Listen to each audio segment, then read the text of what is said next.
The blizzard had raged for 3 days, dropping temperatures to 40 below zero, and Silas Blackwood stood shivering at Werner Hauptmann's door, his own cabin now uninhabitable despite a fire that had burned continuously for 72 hours. Inside, Werner sat comfortably in shirt sleeves beside a stove that hadn't been lit in 18 hours, the interior a steady 68 degrees while Silas's cabin barely reached 20. Before we dive in, let us know where you're watching from, and if stories like this move you, hit that subscribe button, because tomorrow's episode reveals an innovation even more unbelievable than this one. Werner Hauptmann had survived 7 winters in the Montana wilderness, trapping beaver along the tributaries that fed into the Yellowstone River. He was methodical, cautious, and remarkably competent at the dangerous work of extracting pelts from frozen streams while avoiding the countless ways the frontier killed careless men. But competence and caution could only protect against so much. The winter of 1852 would teach Werner that survival required more than skill with traps and rifles. He had come to America in 1844, leaving Bavaria at age 19 with little more than his father's tools and the knowledge of masonry he had absorbed during 5 years as an apprentice. His father, Johann Hauptmann, had been a master mason in the town of Regensburg, specializing in the massive tile stoves that heated homes throughout the Alpine regions. Werner had grown up watching his father build these structures, learning the mathematics of thermal mass and the physics of heat retention without ever calling it by those names. He simply knew that a well-built stove could warm a house through brutal alpine winters with a fraction of the wood that open fireplaces consumed. But America offered no work for specialists in Bavarian heating technology. Werner had drifted west with thousands of other immigrants, eventually finding his way to the fur trade as beaver populations in the Rockies still offered profitable opportunities for men willing to risk everything. He partnered with Ernst Hoffmann in 1849, another German immigrant who had come west 2 years earlier. They established a trapping operation along a remote creek system in what would later become southwestern Montana Territory, far from established settlements and trading posts. Their partnership worked well. Ernst was gregarious where Werner was reserved, optimistic where Werner was analytical. They built a standard log cabin in the fall of 1849, notched corners and mud chinking, a simple stone fireplace, one small window. It took them 4 days to construct. The cabin kept out wind and rain adequately. It provided shelter from the elements. That seemed sufficient. The winter of 1850 to 1851 tested that assumption. Temperatures dropped to 20 below zero for weeks at a time. The fireplace consumed enormous quantities of wood, but provided heat only within a few feet of the flames. The far corners of the cabin remained near freezing. They slept in their furs and woke to find water frozen in cups beside their beds. Ernst developed a persistent cough that lasted through February. But they survived, and when spring arrived with its profitable trapping season, the hardships of winter faded into accepted reality. Werner never forgot the cold, though. He remembered his childhood home in Regensburg, where his family's tile stove kept every room comfortable, even when snow piled 3 feet deep outside. The winter of 1851 began with unusual severity. Snow arrived in early October, weeks earlier than normal, and temperatures plunged with a ferocity that worried even experienced mountain men. Werner and Ernst had prepared adequately, stockpiling firewood and provisions, securing their trap lines before the ground froze solid. They settled into their cabin, expecting the usual hardships of frontier winter life. By mid-November, Ernst's cough had returned.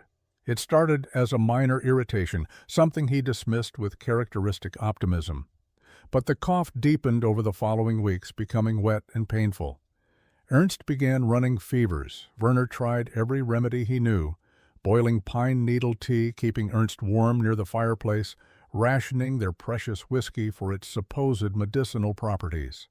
Nothing helped. The cabin stayed brutally cold, despite a fire that burned continuously. Werner fed logs into the fireplace every 2 hours throughout the day and night, watching helplessly as most of the heat vanished up the chimney while Ernst shivered under every fur and blanket they owned. The fireplace threw heat directly forward, leaving the walls and floor frozen. Cold radiated from every surface except the immediate area in front of the flames.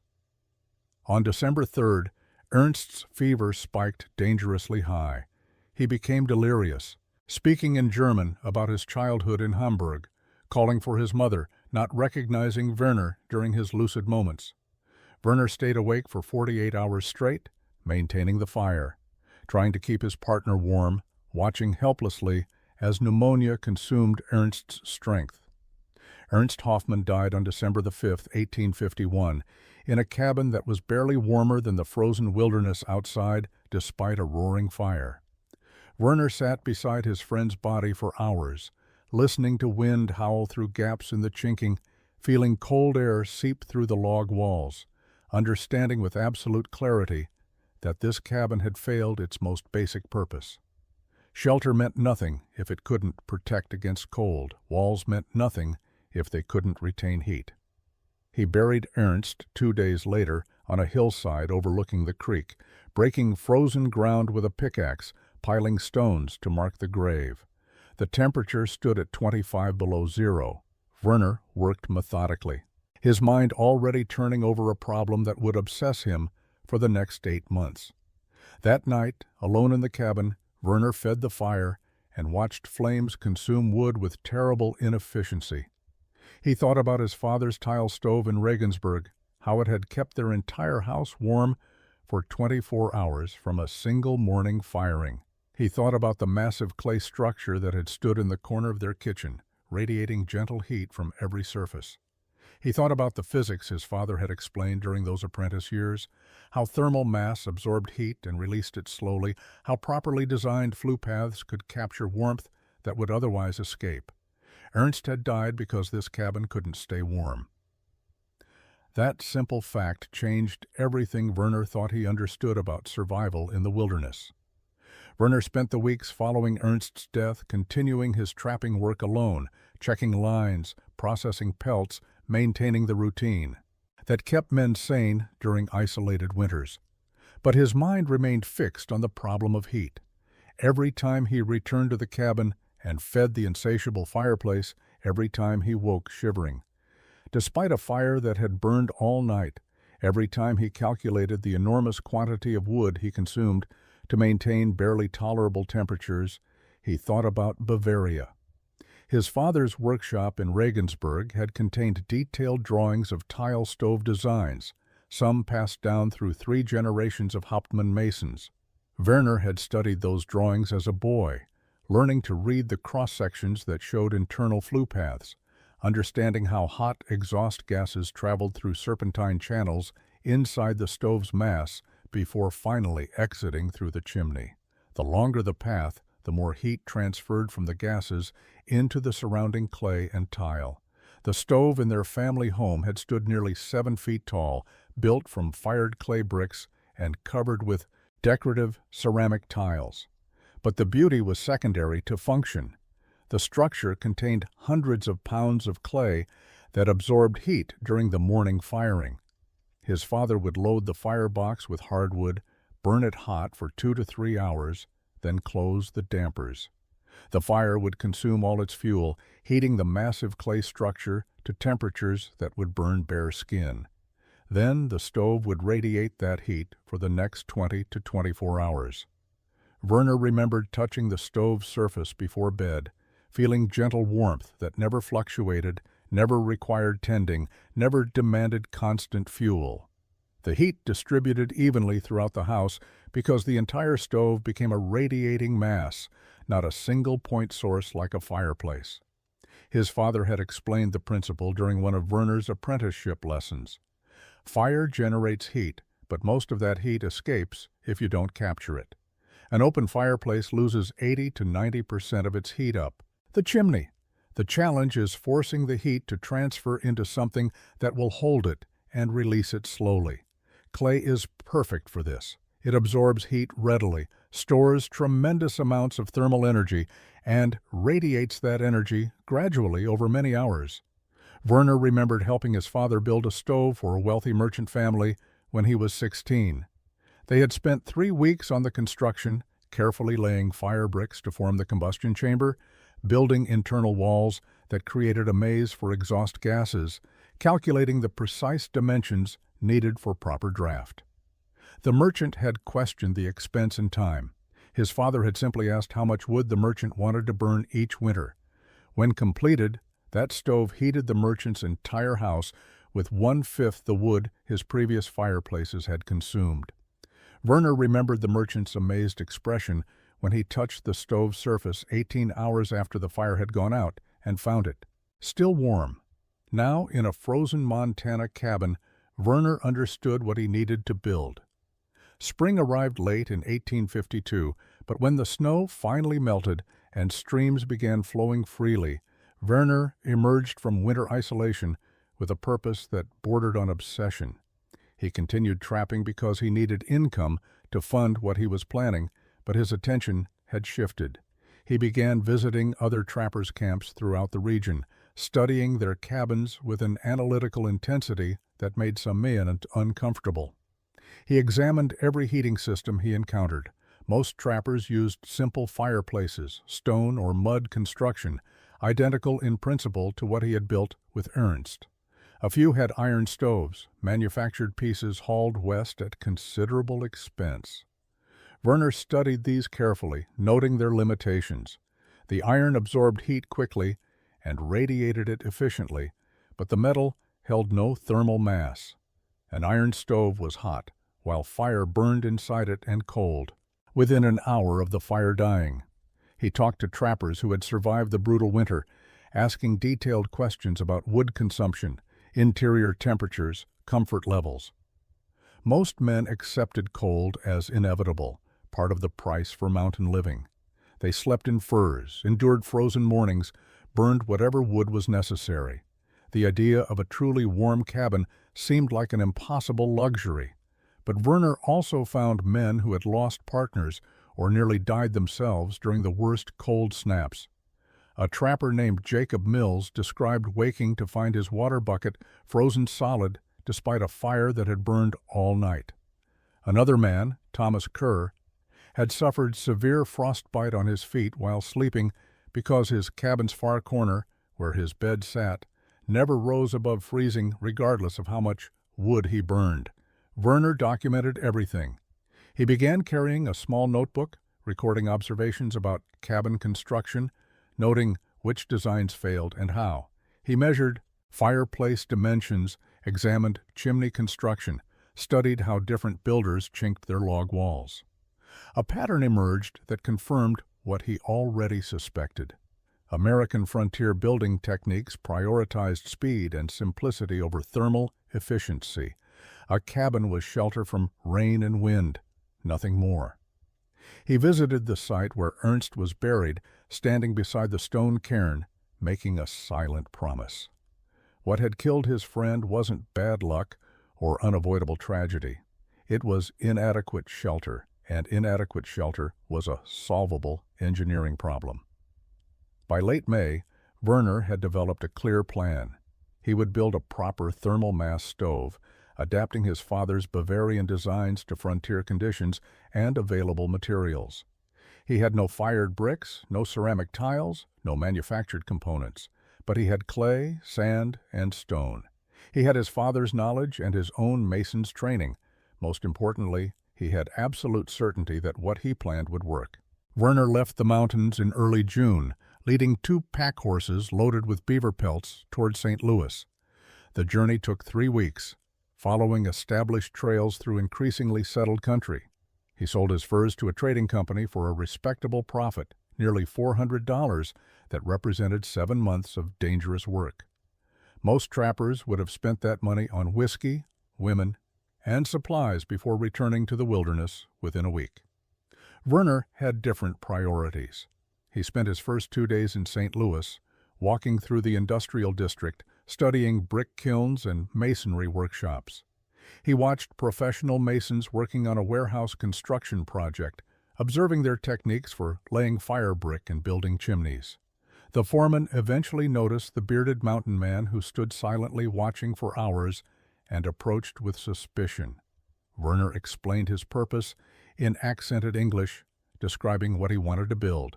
The foreman's skepticism transformed into interest when Werner sketched a rough cross-section of a Bavarian tile stove in the dirt.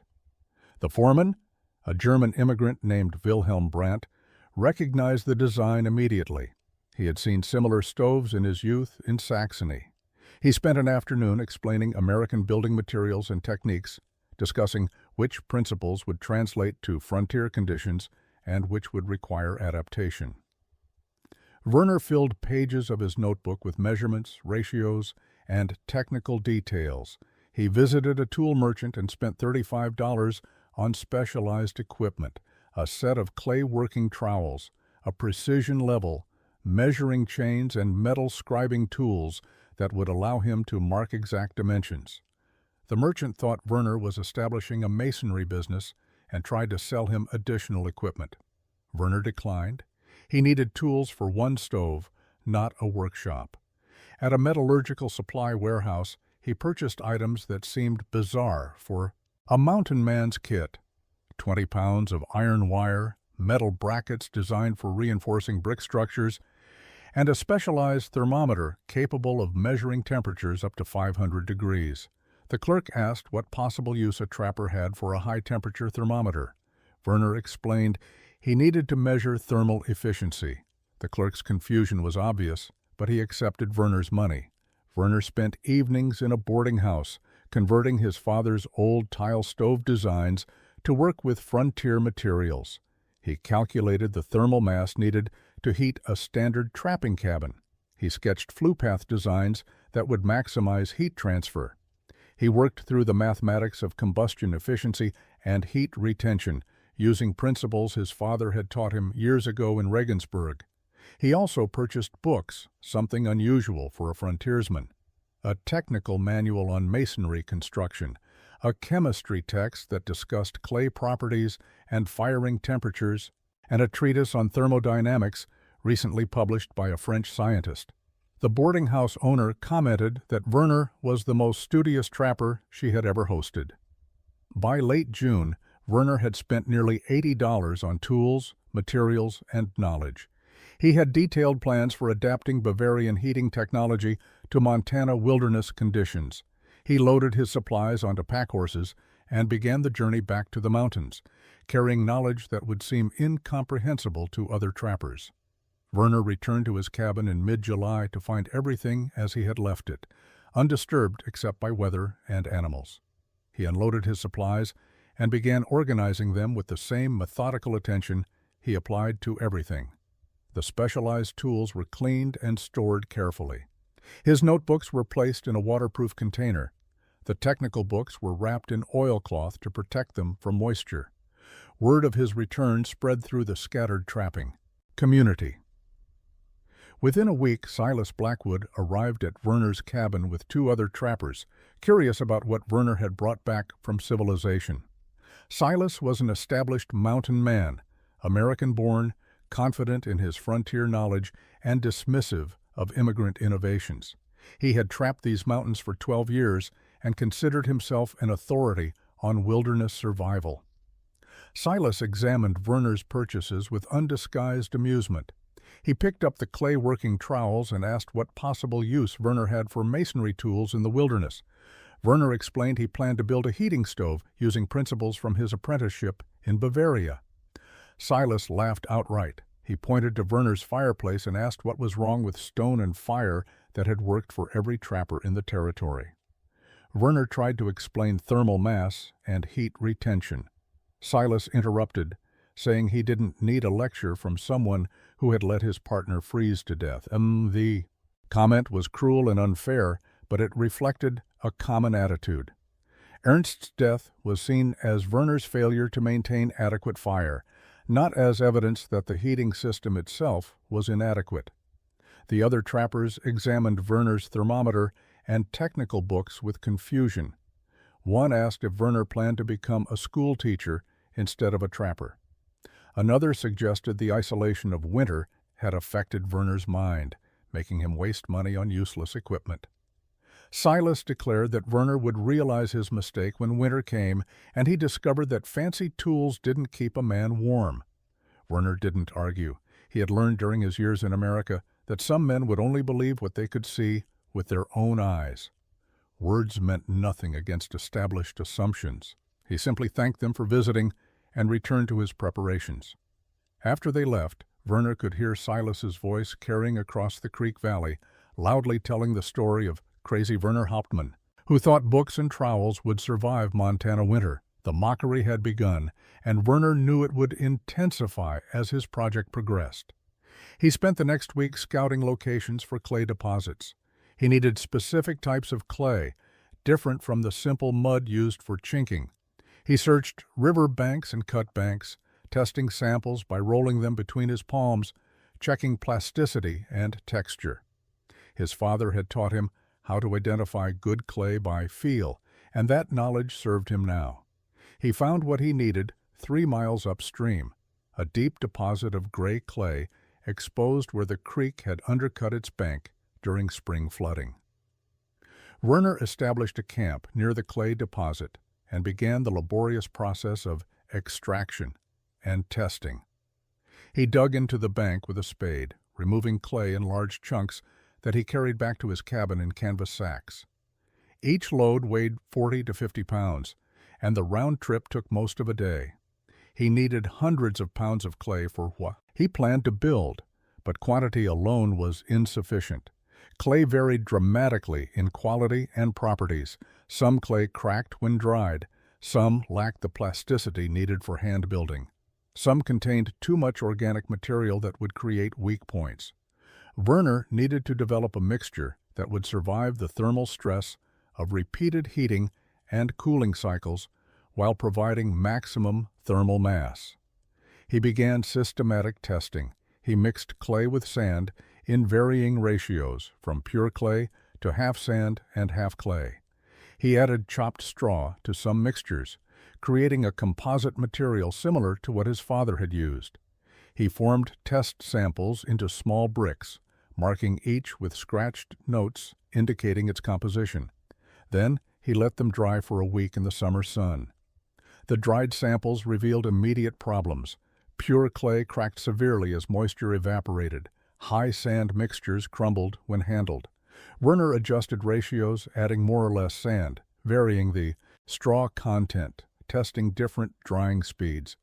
He created dozens of sample bricks, each slightly different, each teaching him something about material behavior. After the samples dried completely, Werner subjected them to thermal testing.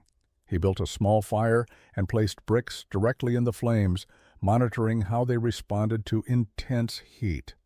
Some cracked immediately, others seemed stable but crumbled when cooled rapidly. Werner documented every failure, understanding that each unsuccessful mixture taught him what to avoid. He eventually developed a formula that showed promise. 3 parts clay to 1 part coarse sand, with chopped straw added at roughly 10% of total volume. The sand provided structural integrity, preventing the severe cracking that plagued pure clay. The straw created a fiber matrix that gave the material flexibility and resistance to thermal shock. When Werner fired test bricks made from this mixture and then cooled them rapidly, they remained intact. But durability was only one requirement. Werner also needed thermal mass, the material's ability to absorb and store heat. He used his expensive thermometer to conduct tests. He heated sample bricks to 200 degrees in his fireplace, then removed them and monitored how long they stayed warm. The clay-sand-straw composite retained heat for hours, radiating warmth long after being removed from direct flame. He also tested waterproofing. Montana winters brought not just cold, but moisture from snowmelt and humidity. His stove would need to resist water absorption that could cause cracking during freeze-thaw cycles. Werner soaked test bricks in water for 3 days, then monitored them. The mixture showed minimal water absorption and maintained structural integrity when dried again. Werner began construction in early August, starting with the foundation that would support what he planned to build. He knew from calculations that his stove would weigh between 800 and 1,000 pounds when completed. A standard cabin floor, simply packed dirt or loose planks laid across floor joists, could not support that concentrated weight. He needed a proper foundation that would distribute the load and prevent settling that could crack his carefully built structure. He selected a corner of his cabin opposite the existing fireplace, maximizing heat distribution throughout the interior space. Using a spade, he excavated the dirt floor to a depth of 18 inches, creating a pit 4 feet square. The excavation revealed the cabin's floor joists, which were simply logs laid directly on the ground in the standard frontier method. Werner reinforced these by driving additional support posts into the earth beneath where his stove would stand, creating a network of posts spaced every 12 inches. He spent 2 days hauling flat stones from a nearby creek bed, selecting pieces that would stack tightly with minimal gaps. He laid these stones carefully in the excavated pit, creating a solid base that extended below the frost line. Between the stones, he packed his clay mixture, filling every gap to create a monolithic foundation. The result was a stone and clay platform capable of supporting tremendous weight without settling or shifting. Silas Blackwood visited during this phase of construction, bringing 3 other trappers to observe Werner's progress. Silas stood at the edge of the excavation and asked with exaggerated confusion why Werner was building a root cellar inside his cabin. The other men laughed. Werner explained he was creating a foundation for his heating stove. Silas examined the massive stone platform and declared that Werner was wasting a week's labor to support something that should take a day to build. One of the trappers asked how heavy Werner's stove would be if it required such a foundation. Werner explained it would weigh approximately 900 pounds. The trappers exchanged glances of disbelief. Silas stated flatly that no stove needed to weigh 900 pounds, that Werner was clearly building something useless and impractical, and that, come winter, Werner would tear out this ridiculous foundation and build a sensible fireplace like everyone else. Werner continued working without responding to the mockery. He understood that explaining thermal mass principles to men who had never encountered the concept was futile. They saw weight as a problem to be minimized. Werner saw mass as the essential feature that would make his stove function. The fundamental difference in understanding made dialogue impossible. After the trappers left, Werner could hear their voices carrying across the valley as they returned to their camps. Silas's loud declarations about Hauptmann's folly reached Werner clearly. The German was building a stone box inside his cabin. He had wasted money on tools and books. He would freeze next winter while sitting beside his useless monument to immigrant stubbornness. Werner let the foundation cure for 5 days, keeping the clay moist so it would dry slowly without cracking. He used this time to prepare materials for the next phase, processing more clay, cutting straw into precise lengths, organizing his construction sequence. With the foundation fully cured, Werner began building the first level of his stove. This bottom section would serve as a wood storage compartment, keeping fuel dry, while utilizing rising heat from upper levels to pre-warm the wood before burning. The principle was efficiency through integration. Every element of the design served multiple purposes. He started by forming a rectangular box structure directly on the stone foundation, using his clay mixture to create walls 6 inches thick. He worked slowly, building up the walls in layers, allowing each layer to set partially before adding the next. His father had taught him that rushing clay work led to cracking and structural weakness. Patience during construction meant durability for decades afterward. The wood storage compartment's interior dimensions were carefully calculated: 2 feet wide, 2 feet deep, and 18 inches tall, large enough to hold several days of fuel, small enough that the stored wood would benefit from passive heat rising through the structure above. Werner formed an arched opening at the front, creating access for loading wood while maintaining structural strength. The arch required careful shaping, using a wooden form that he carved specifically for this purpose.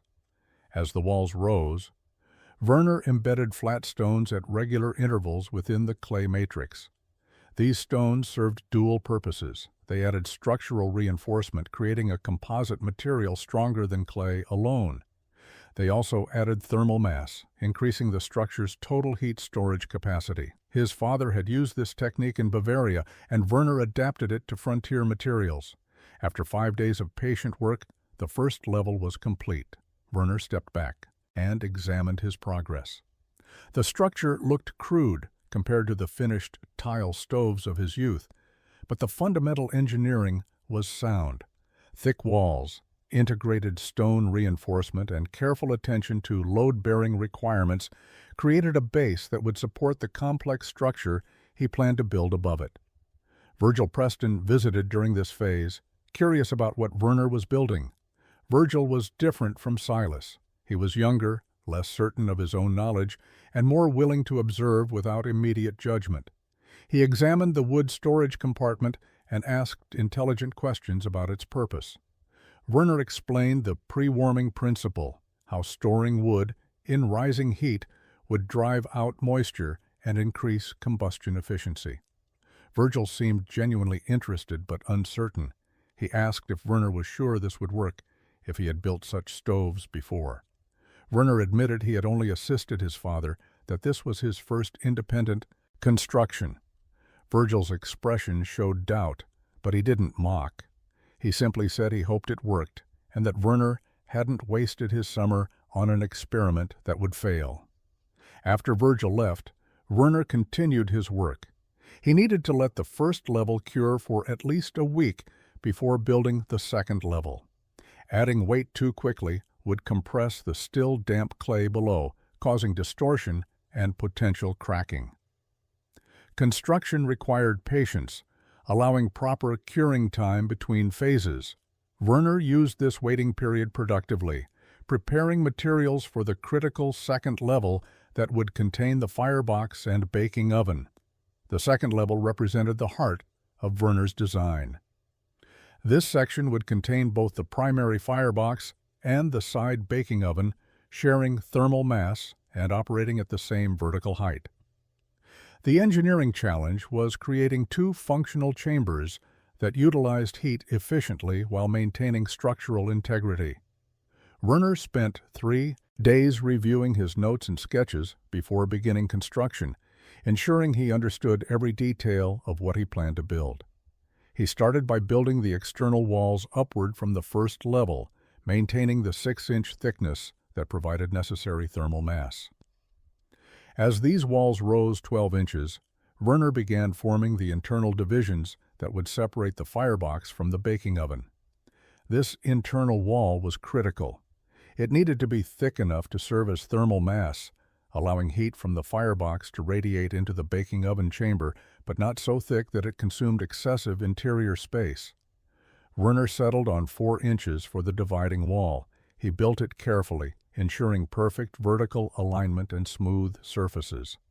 The clay mixture for this wall included slightly more sand than his standard formula, providing additional structural strength since this wall would bear load from above while experiencing extreme temperature differentials between the firebox side and oven side.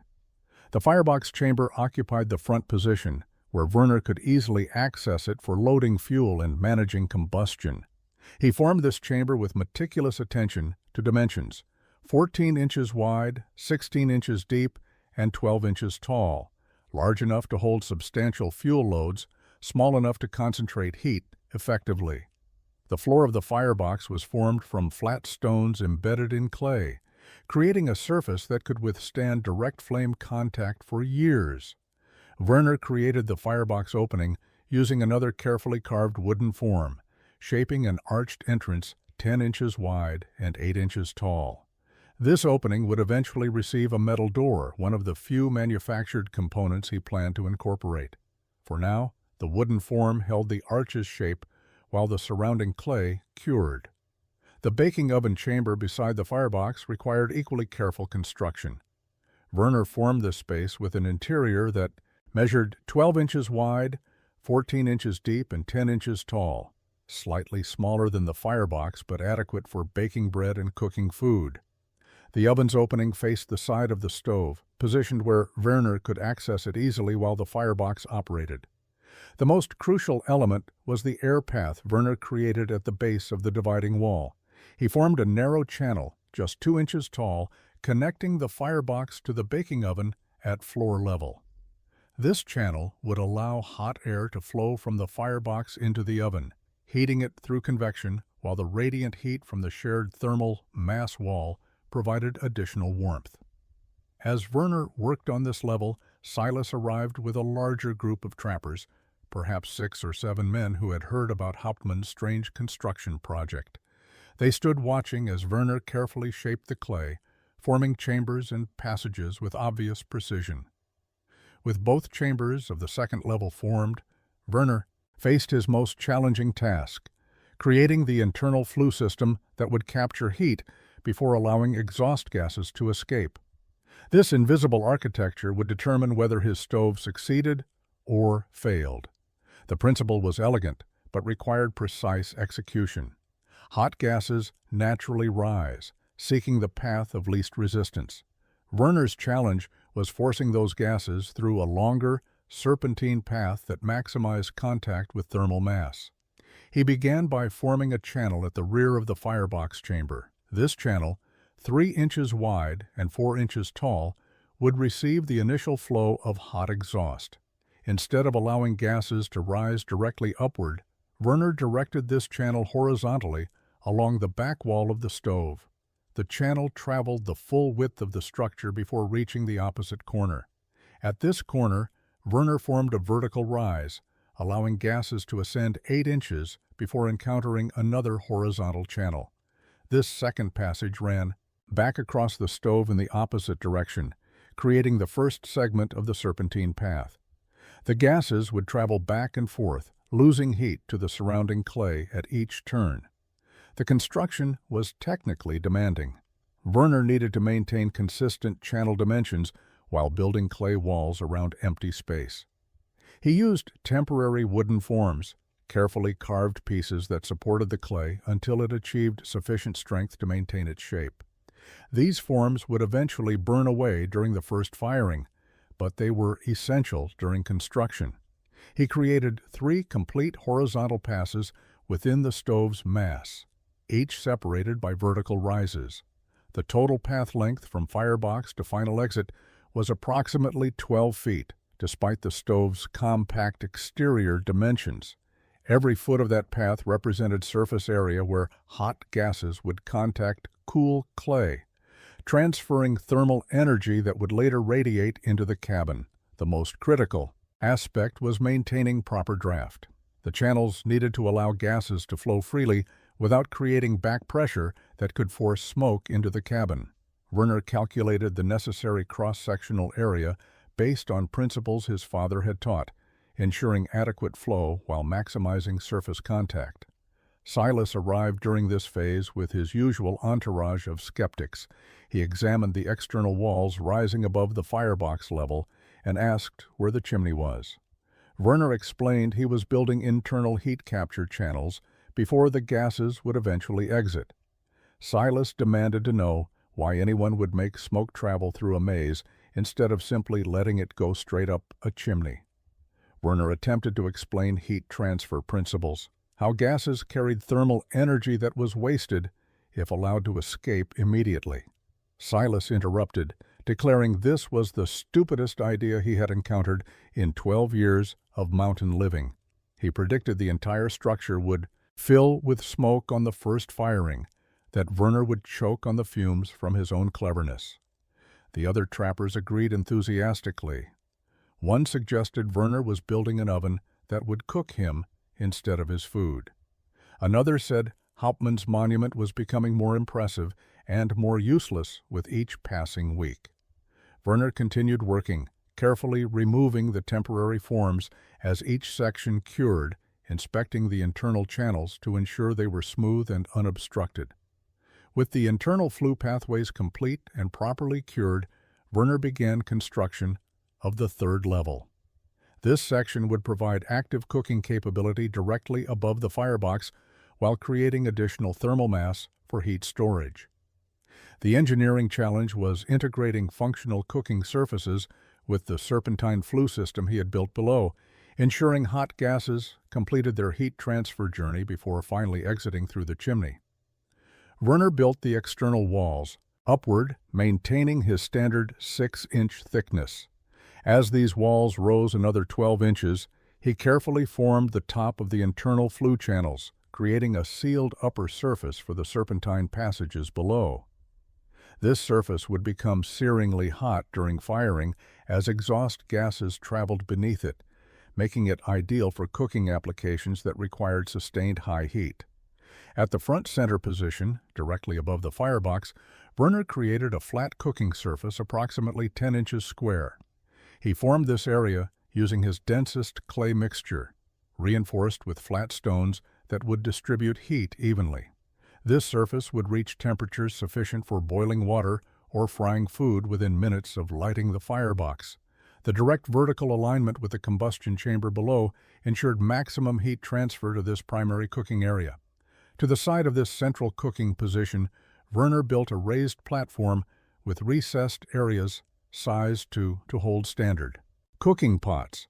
This warming zone would benefit from radiant heat rising through the stove's mass without experiencing the intense temperatures of the direct cooking surface. Food could simmer here for hours, or prepared meals could be kept warm without burning. The flue gases, having traveled through their serpentine path and transferred most of their thermal energy to the surrounding mass, finally needed an exit route.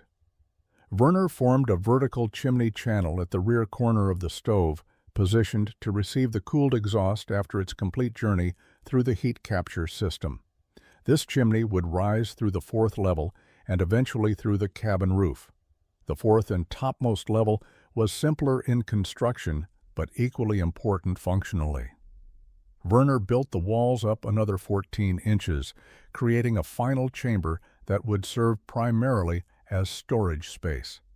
The top of the stove, nearly 7 feet above the cabin floor, would be the warmest and driest area in the entire structure, perfect for storing cooking vessels, keeping them dry and ready for use, or for drying herbs and other materials that benefited from gentle, sustained heat.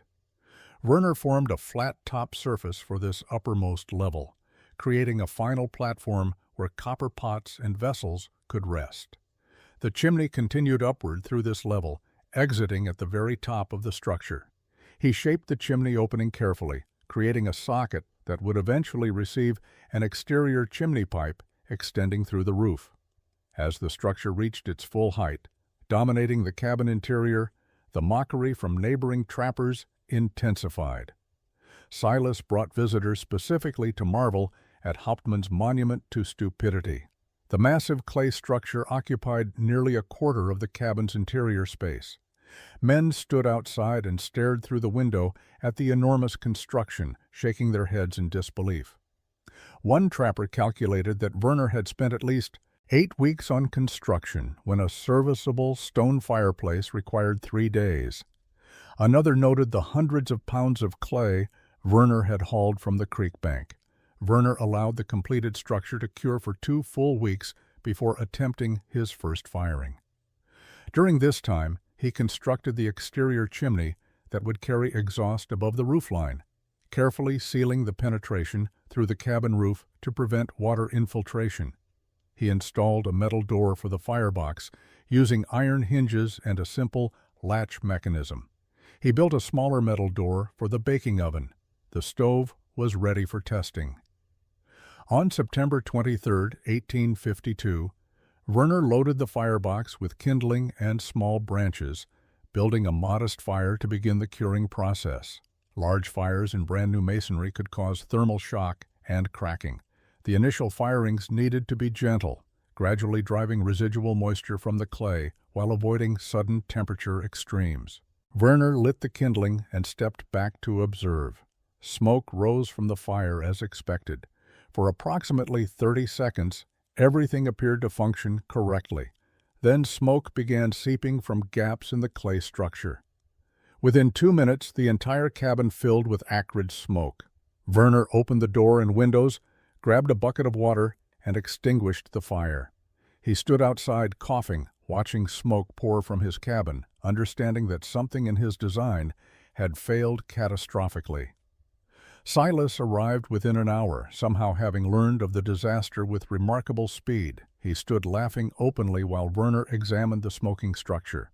Silas declared that anyone with common sense could have predicted this outcome, that complicated foreign designs were useless compared to simple American methods, and that Werner should tear down his monument and build a proper fireplace before winter.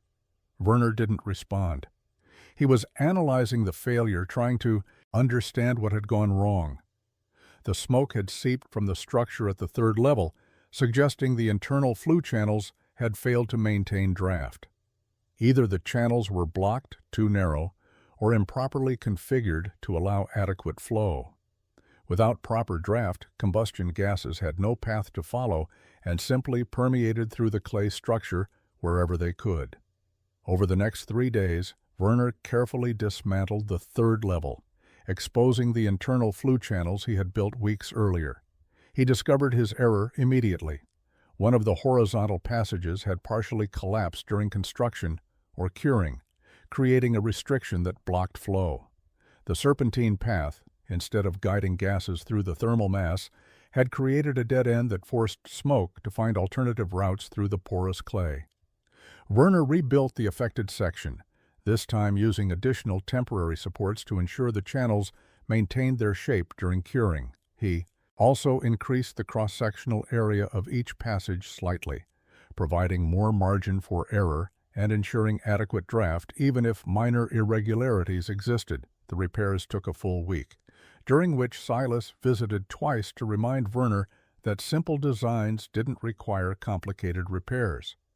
By early October, Werner was ready for a second attempt. He built another small fire, watching intently as smoke began to rise. This time the smoke traveled properly through the internal channels and exited through the chimney.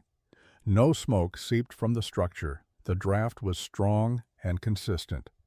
Werner maintained the small fire for 3 hours, monitoring every aspect of the stove's performance. Werner conducted a series of controlled tests over the following 2 weeks, gradually increasing fire intensity while documenting the stove's thermal performance. Each test provided data about how his creation actually functioned compared to his theoretical calculations. The results exceeded his expectations in some areas and revealed necessary adjustments in others. During the first substantial firing, Werner loaded the firebox with seasoned pine and allowed it to burn hot for 2 hours.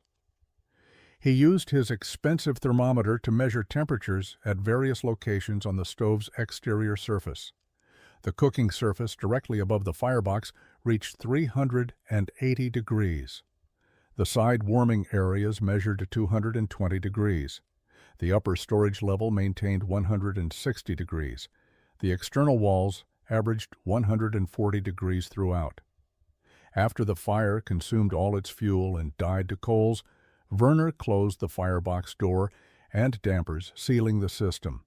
Then he monitored how long the heat lasted. The cooking surface remained above 200 degrees for 6 hours.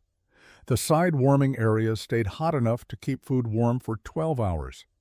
The external walls continued radiating comfortable warmth for 18 hours after the fire had completely extinguished. Werner placed a pot of water on the cooking surface 8 hours after the fire had died.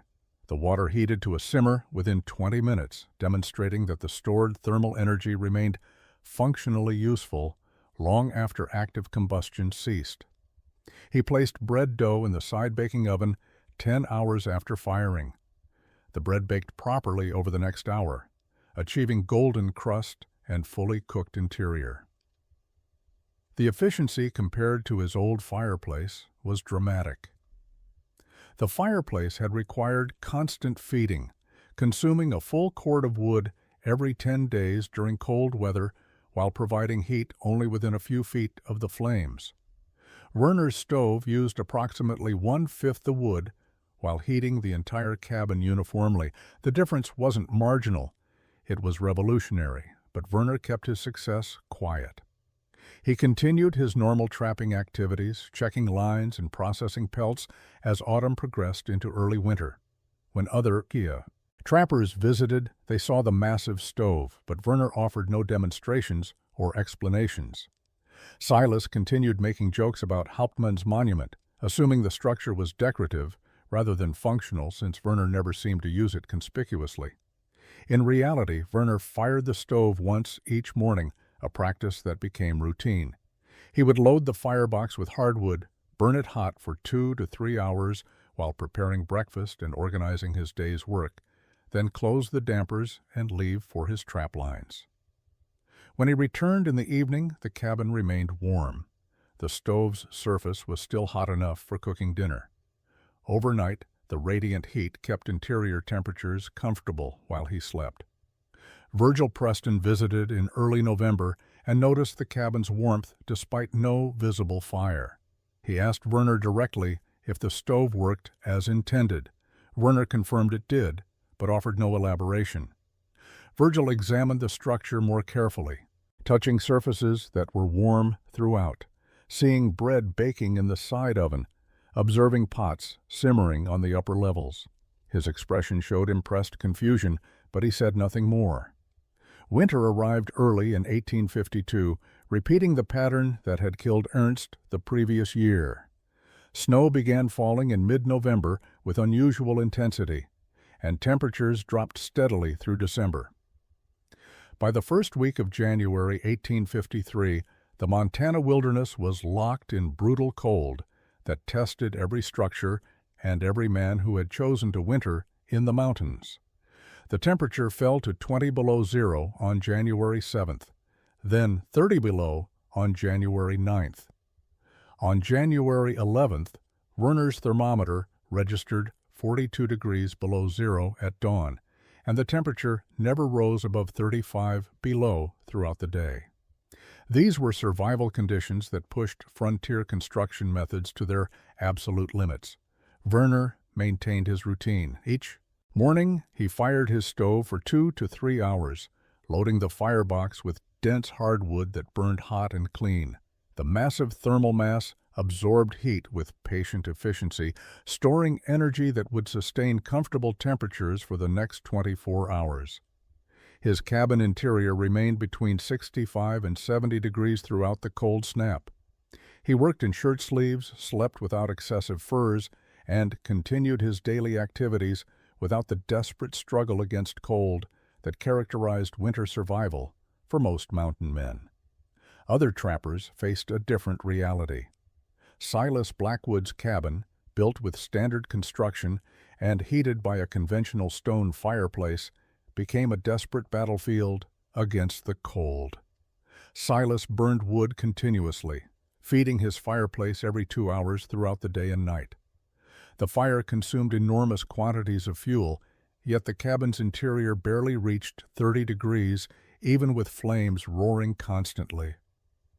The fireplace threw heat directly outward in a narrow cone, leaving the majority of the cabin frozen.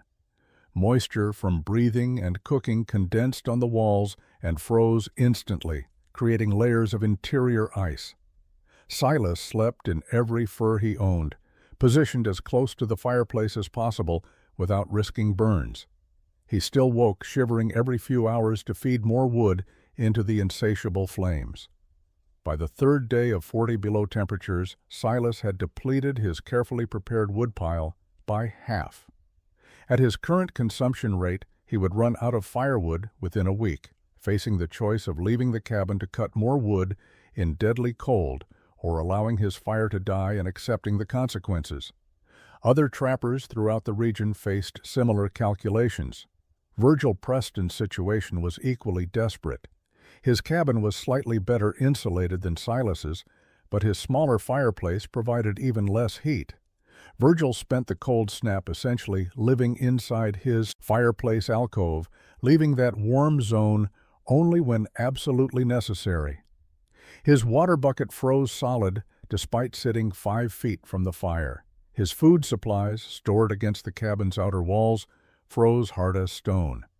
On the evening of January 13th, with temperatures still hovering at 38 below zero, Silas Blackwood made a decision that would validate everything Werner had built. He bundled himself in furs, left his cabin with its roaring fire, and walked through the frozen darkness to Werner Hauptmann's cabin. The journey of less than half a mile in that cold was genuinely dangerous, but Silas had reached the point where pride mattered less than survival. Silas knocked on Werner's door with hands so cold he could barely form a fist.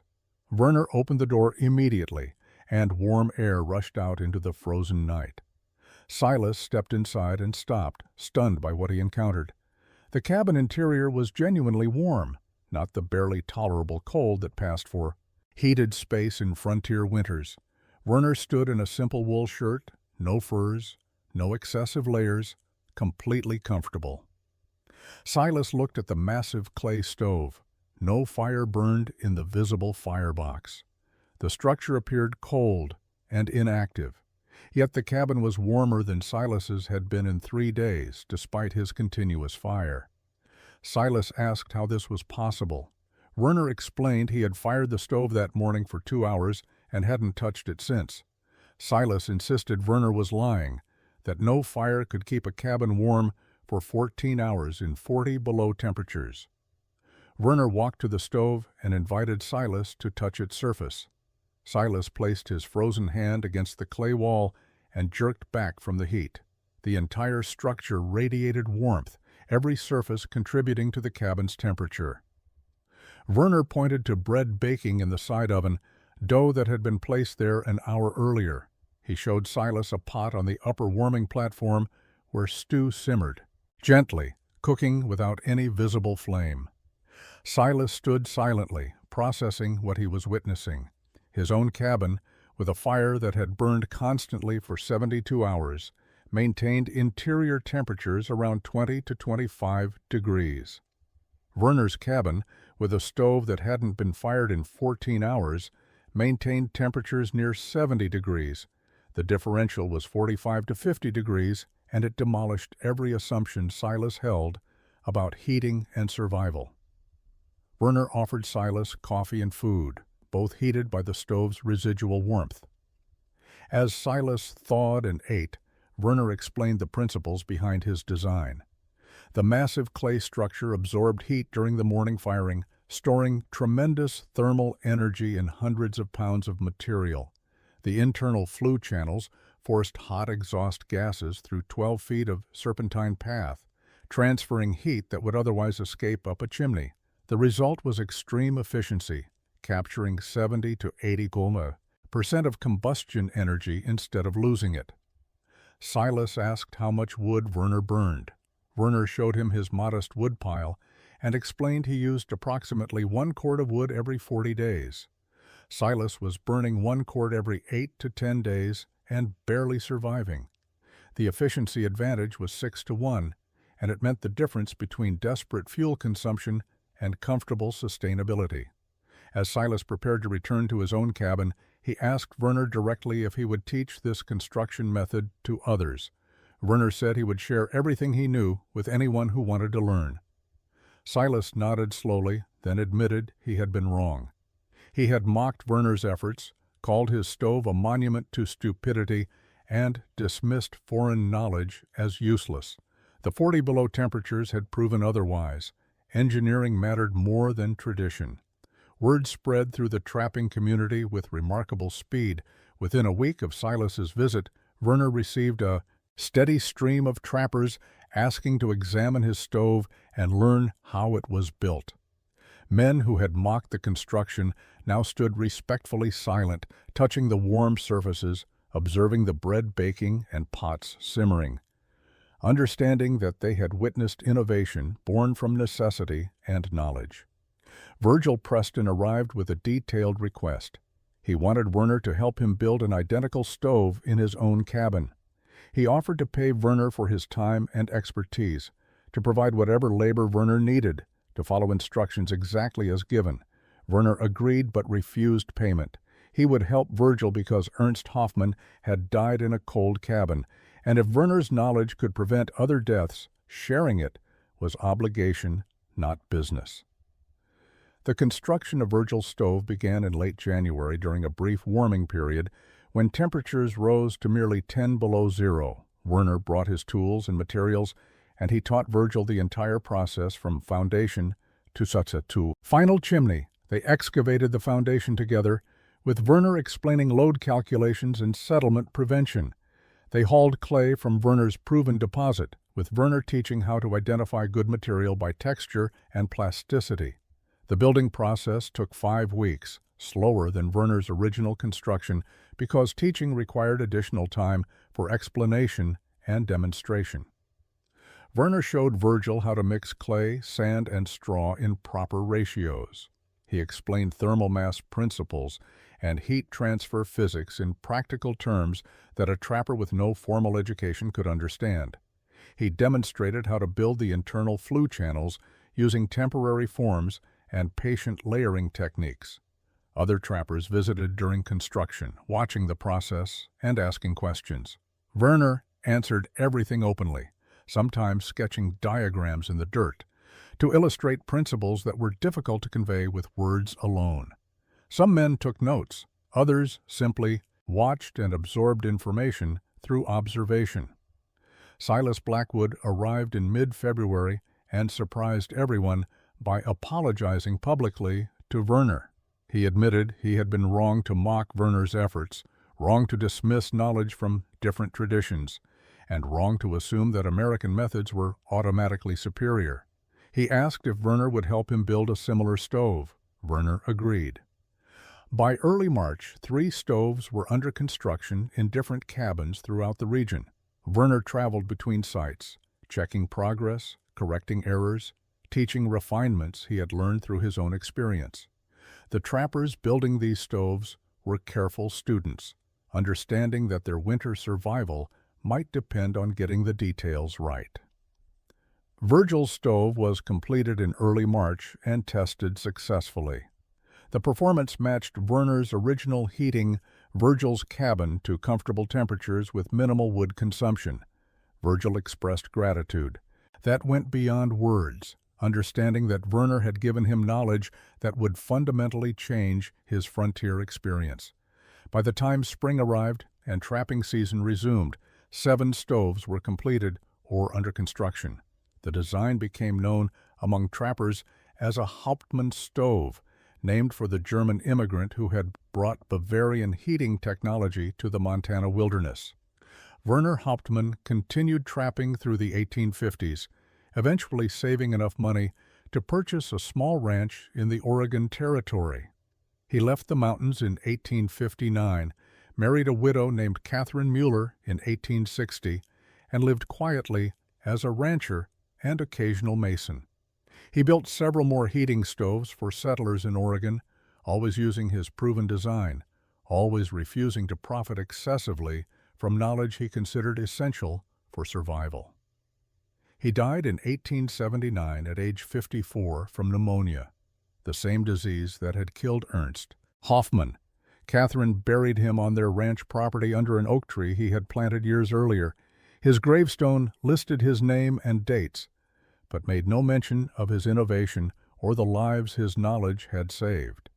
But in the mountains of Montana, Wyoming, and the Dakota Territories, Werner's legacy persisted in physical form. The stoves he had built continued functioning decades after his death, their massive thermal mass still absorbing and radiating heat with the efficiency he had engineered. Trappers who had never met Werner built variations of his design, passing construction knowledge to newcomers through demonstration and explanation. The name Hauptmann stove eventually faded from common use, replaced by generic terms like masonry heater or thermal mass stove.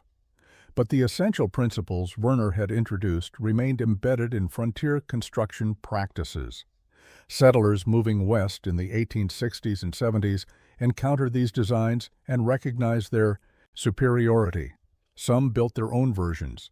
Others hired masons familiar with the technique. By the 1880s, variations of Werner's design appeared throughout the northern frontier, each adapted to local materials and specific needs, but all sharing the fundamental architecture he had developed. Thick thermal mass walls, serpentine internal flue paths, multi-level functionality. The engineering that had seemed foreign and unnecessarily complex in 1852 became accepted wisdom by 1880. Modern historians studying frontier survival and construction methods occasionally encounter references to these early masonry heaters, noting their sophisticated engineering and efficiency advantages. Few historical records mention Werner Hauptmann by name. His innovation spread organically through demonstration and necessity rather than through formal documentation or patent protection.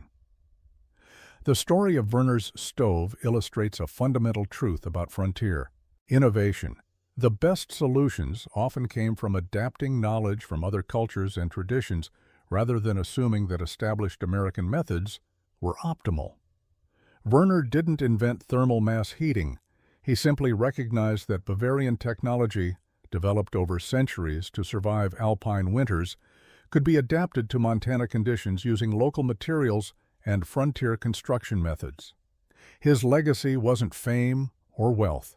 It was warmth in cabins scattered across thousands of miles of wilderness, fuel efficiency that made winter survival sustainable rather than desperate, and the quiet satisfaction of solving a problem that had killed his closest friend.